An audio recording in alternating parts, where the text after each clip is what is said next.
નખત્રાણા અને અબડાસા પંથકમાં બપોરના 2 વાગ્યાથી ભારે વરસાદ શરૂ. આજુબાજુના ગામડામાં પણ ભારે વરસાદ પડ્યો હોવાના સમાચાર મળે છે. 1 કલાકથી સતત વરસાદ વરસી રહ્યો છે.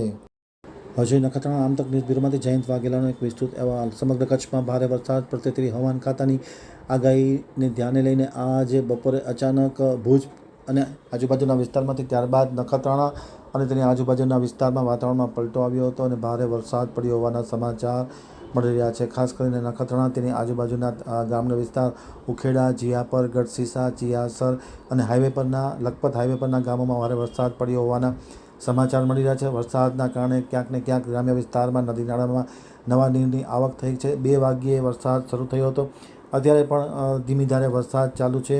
એ જ પ્રમાણે અબડાસા તાલુકાના રાયધરજણ અને બાલાપર ગામે પણ 2 વાગ્યે વરસાદ શરૂ થયો હોવાના સમાચાર મળી રહ્યા છે. ભારે વરસાદના કારણે વાતાવરણમાં ઠંડક પ્રસરી છે અને ગ્રામ્ય વિસ્તારમાં એટલે કે અબડાસાના બાલાપર અને રાયધરજણ ખાતે પણ વરસાદ પડ્યો હોવાના સમાચાર મળી રહ્યા છે.